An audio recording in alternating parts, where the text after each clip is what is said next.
கர்நாடக மாநிலத்தில் நீடித்து வரும் வன்முறை காரணமாக இரு மாநில எல்லையான ஜூஜுவாடியில் நூற்றுக்கணக்கான லாரிகள் நிறுத்தப்பட்டிருக்கின்றன. செலவிற்கு பணம் இல்லாததால் ஊர் திரும்ப கூட முடியாமல் தவித்து வருவதாக லாரி ஓட்டுநர்கள் தெரிவிக்கிறார்கள்.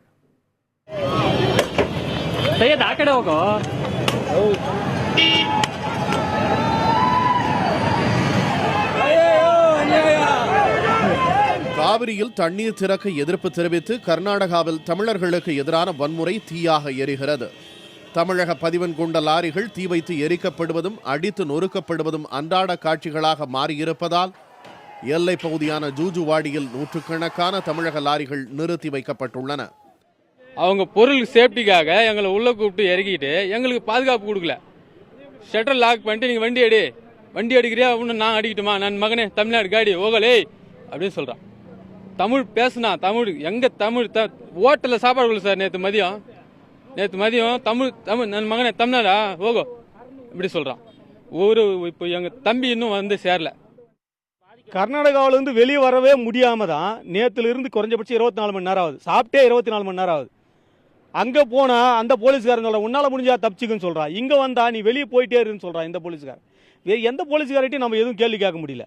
கேள்வி கேட்டா திருப்பி அடிக்கிறவங்களா தான் இருக்கிறாங்க. எங்களால் பாதிக்க முடியும் அளவுக்கு எங்களை எந்த அளவுக்கு நசுக்க முடியுமோ அந்த அளவுக்கு நசுக்கிறாங்க. இந்த ஒவ்வொரு வன்மையும் வரும்போது லாரிக்காரன் பாதிக்கிறோம். தமிழக வாகனங்களுக்கோ தமிழர்களுக்கோ கர்நாடகாவில் சிறிதும் பாதுகாப்பு இல்லை என கூறும் லாரி ஓட்டுநர்கள் தமிழர்களுக்கு எதிரான வன்முறைகளை கர்நாடக காவல்துறை வேடிக்கை பார்ப்பதாக குற்றம் சாட்டுகின்றனர். அவ்வளோ பாதுகாப்பு தமிழக காவல்துறை கொடுத்து அனுப்புது. அவங்கள அவ்வளோ சேஃப்டியாக போதுங்க. அதே நமக்கு டிஎன் வண்டி ஒரு வண்டி கூட அங்கே பாதுகாப்பு கிடையாது. போலீஸ் ஸ்டேஷன் எதிர்க்கவே கண்ணாடி போலீஸ் ஸ்டேஷன் எதிரிலே அடிக்கிறான். போலீஸ் ஸ்டேஷனுக்கு ஆப்போசிட்லேயே நின்று வேடிக்கை தான் பார்க்குது அந்த காவல்துறை. அடித்து விரட்டப்பட்டதால் போக்குவரத்து செலவுக்கு கூட பணம் இல்லாமல் எல்லையில் தவித்து வருவதாக வேதனை தெரிவிக்கின்றனர் தமிழக லாரி ஓட்டுநர்கள். பெங்களூர் போகிறதா வந்து 2 நாள் ஆகுது. உள்ளே போயிட்டு ரிட்டர்ன் அடிக்க வரும்போது வெளியே வந்துட்டோம். எங்கள் வண்டி கண்ணாடியெல்லாம் உடச்சாச்சு. அடிச்சுட்டு போலீஸ்காரர் வந்தாங்க. வந்து இப்போ ரோட்டில் நிறுத்துறது கூட போலீஸ் விட மாட்டேன்றாங்க. எங்களை உடஞ்ச கண்ணாடியெல்லாம் வண்டி வெளியே எடுத்துகிட்டு போயிருங்க, நிறுத்தாதீங்க அப்படின்றாங்க போலீஸுங்க. நாங்கள் இப்போ சாப்பாட்டு கூட ரொம்ப கஷ்டத்தில் தான் இங்கே இருக்கிறோம். இப்போ போகிறதுக்கு வழி இல்லை.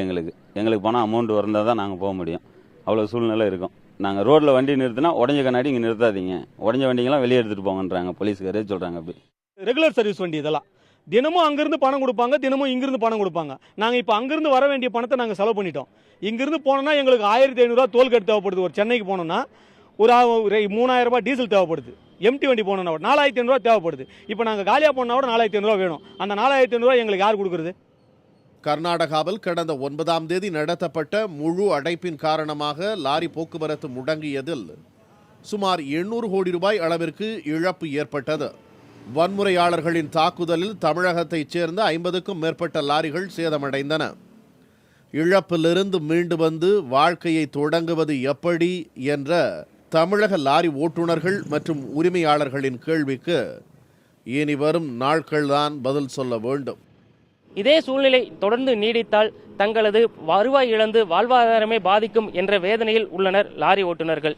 இந்த பிரச்சனைக்கு சுமூக தீர்வு விரைவில் எட்டப்பட வேண்டும் என்பதே விவசாயிகள் மட்டுமல்லாமல் அனைத்து தரப்பு மக்களின் கோரிக்கையாக உள்ளது.